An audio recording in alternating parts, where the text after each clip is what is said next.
Comme tu le sais, tous les continents de la Terre ont des climats, des écosystèmes et des cultures différents. Mais il n'en a pas toujours été ainsi. Et cela va aussi changer à l'avenir. Un jour, notre monde aura changé au point d'être méconnaissable. Tous les continents auront fusionné en une seule grande Terre. À quoi cela ressemblera-t-il ? Nous ne serons pas là pour y assister. Mais découvrons-le ensemble. Jetons d'abord un coup d'œil à la carte du monde. Il y a 7 continents. Les Amériques du Nord et du Sud, l'Afrique, l'Australie, l'Antarctique, l'Europe et l'Asie. Si tu sais cela, bravo! Tu n'as pas totalement oublié tes apprentissages du primaire. Maintenant, as-tu déjà remarqué que leurs contours s'emboîtent presque parfaitement les uns avec les autres ? Par exemple, l'Amérique du Sud et l'Afrique ressemblent à 2 pièces de puzzle. Le scientifique Alfred Wegener l'avait déjà remarqué dans les années 1910. Après sa découverte, il a continué à assembler le puzzle et a remarqué que l'Inde et Madagascar s'alignent tout aussi bien avec l'Afrique. Mais ce n'est pas la seule chose étrange à propos du monde. Par exemple, on a trouvé les fossiles des mêmes animaux anciens sur des continents complètement différents. Comment est-ce possible ? Ils n'ont pas pu apparaître en tant qu'espèces au Japon et en Amérique centrale au même moment. Certains d'entre eux auraient-ils pu traverser l'océan ? C'est peu probable, à moins qu'ils ne soient de très bons nageurs. Peut-être y avait-il autrefois une sorte de pont naturel ou artificiel entre ces continents. Mais même si c'était il y a très longtemps, si un tel pont avait existé, nous en aurions trouvé des traces. Et quel genre de bâtisseur fou construirait un pont aussi long ? Il y avait d'autres éléments étranges. Par exemple, on a trouvé des traces des mêmes montagnes à la fois aux États-Unis et en Scandinavie. Qu'est-ce que tout cela signifie ? Wegener y a beaucoup réfléchi et puis, il a compris. Une découverte brillante. En 1912, il a présenté son idée au monde entier. Elle stipulait que les continents se déplaçaient comme des icebergs sur l'eau. Ils se rapprochent et s'éloignent constamment les uns des autres. Aujourd'hui, nous savons qu'il avait raison. Mais malheureusement, les scientifiques de l'époque se sont moqués de Wegener et de sa théorie. Il manquait de données et ne pouvait pas expliquer exactement comment ces plaques se déplacent. Mais il n'a pas abandonné. Il a écrit un livre intitulé « L'origine des continents ».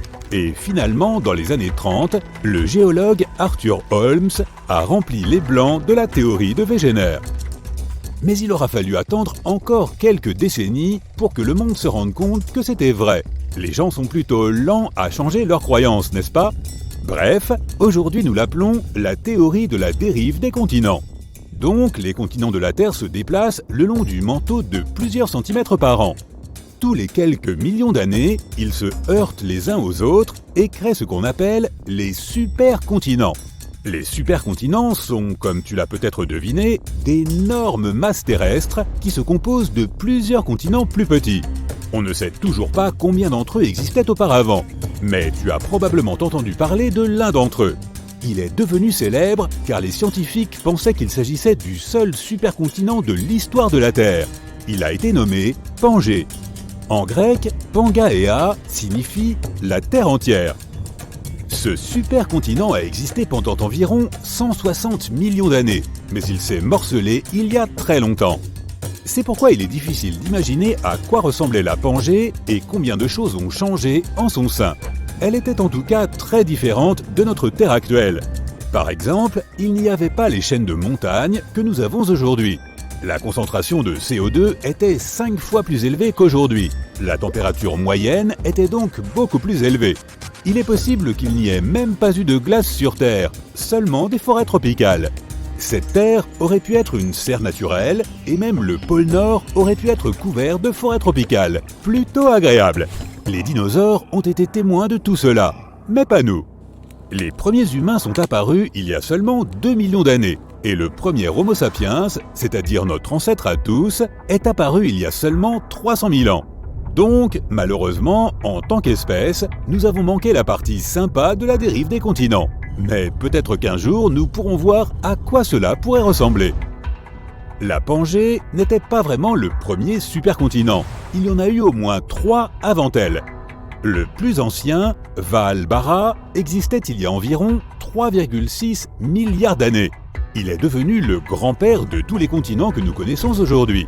Val Barra les comprenait presque tous. Puis il s'est morcelé et nous avons eu ses petits-enfants, Ur, Kenorland, Nuna et ainsi de suite. Finalement, on est arrivé à la Pangée. On sait maintenant qu'ils se forment tous les 600 millions d'années. C'est ce qu'on appelle le cycle des supercontinents. Cela signifie qu'un jour, sur Terre, tout fusionnera à nouveau. Mais quand et comment cela se produira-t-il ? Il faut d'abord clarifier quelque chose. S'il y a un seul supercontinent, c'est-à-dire une seule île immense, cela signifie que le reste du monde est maintenant un super-océan. À l'exception de quelques petites îles peut-être. L'océan, à l'époque de la Pangée, s'appelait Pantalassa. Et notre océan Pacifique est en fait son descendant. Les deux autres grands océans, Atlantique et Indien, sont nés lorsque la Pangée a commencé à se morceler. Lorsque ces océans se ferment, en s'asséchant complètement, de nouveaux supercontinents se forment, et à chaque fois, ils se ferment progressivement et très lentement. Cela signifie que la taille de l'océan Pacifique diminue en ce moment même. Il perd quelques centimètres par an. C'est difficile à imaginer, mais à l'avenir, il deviendra une simple flaque d'eau. Il disparaîtra en même temps que l'océan Arctique, et c'est inévitable.